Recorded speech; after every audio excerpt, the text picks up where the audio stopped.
Thank you, Mark, and hello from London. Well, not only has it been a momentous past week in the markets, but last week also saw some very significant technical patterns. I say some. By some, I mean overall, there were indeed quite a few. In the currencies, we had weekly key reversals down in US dollar against the Swiss franc, US dollar Danish krona, US dollar Romanian leu, and US dollar Japanese yen. Likewise, we also had a weekly key reversal up in euro against the US dollar, and almost a weekly key reversal up in cable, aka sterling against the US dollar. However, at the last moment, the action in sterling against the US dollar late last Friday could not match euro dollar's move higher, only rising enough to make last week the lesser cousin of a weekly key reversal, the outside week. Yet in cable, we did see a follow-through higher this past Monday, which, whilst sustained yesterday, has today seen a fall-off, though we are still above Friday's close. In Eurodollar, there was also a follow-through higher on Monday, but Tuesday gave us an indecisive doji cross, and today right now has us looking at a possible combined big key reversal down and bearish engulfing pattern, with the market here trading below last Friday's close. This sets up these past three sessions into a possible 3-day bearish doji star pattern. In US dollar against the Swiss franc, well, we did see a follow-through lower on Monday to last week's weekly key reversal down, but Tuesday saw a reactionary move higher, and prices are now above Friday's close. Meanwhile, an unusual one in the currencies, and one that was mentioned earlier, has been the US dollar against the Mexican peso, where we had a reasonable weekly key reversal up last week, which saw a huge, large, welcome and somewhat unusual daily key reversal up this past Monday, confirming the weekly pattern, only then to turn back down yesterday with an immediate countering bearish dark cloud cover pattern. However, today we are currently looking at a counter to the counter bullish engulfing pattern right now.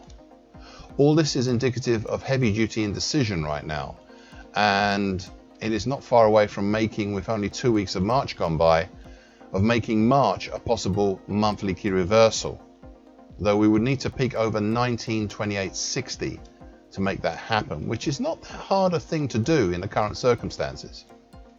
Now on to other markets, and perhaps the four most significant were weekly key reversals down in the S&P stock index futures, and also in the Dow Jones stock index and the NASDAQ composite stock index and the NASDAQ 100 stock index.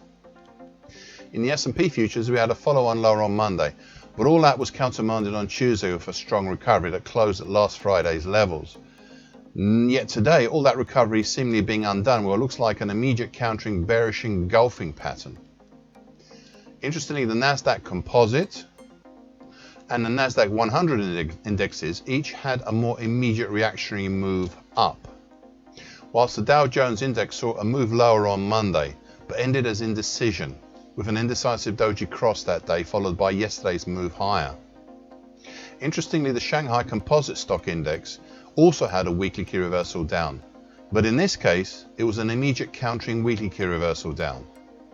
This week all we've seen is some very limited moves lower and a lot of hesitation here, indicative of the overall indecisive nature of this market, with 3 weekly key reversals in the past 4 weeks.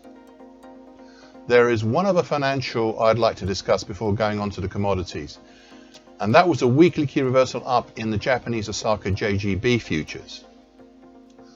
This one has had a wild ride, with a follow-on higher overall to last week's weekly key reversal up, but a wild ride this week with big ranges and many counteracting daily moves.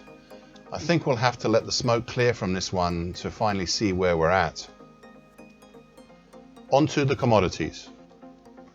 And we had a weekly key reversal down in spot silver, which has seen one of the most reactionary moves back up that I've seen in a while, negating the attempt lower and indeed countering the monthly key reversal down we saw last month as well. Finally, a significant move in 2 energy markets have been all the news late last year and earlier this year, and that is a weekly key reversal up in ICE Dutch TTF gas baseload futures and also ICE UK NBP Natgas futures. This time there has been no follow through higher to last week's weekly key reversal up in the ICE Dutch TTF gas baseload futures, nor in the ICE UK NBP Natgas futures. Indeed, whilst we have not seen a formal countering move as yet, we have seen a strong reactionary move lower in both. These for sure have been interesting times this past week, and now maybe going forward into this week. As always, I'm happy to share my videos, various charts, and answer any questions with anyone who wishes to contact me. And with that, I'll finish this section from London. I hope you found these comments useful. Thank you for listening. This weekly broadcast gives the essential market patterns and consequences. Please be aware of the risk disclaimer posted both at the front and the back of this broadcast. Copyright is Eddie Topic and ADM Investor Services International Limited. And here comes the final important bit.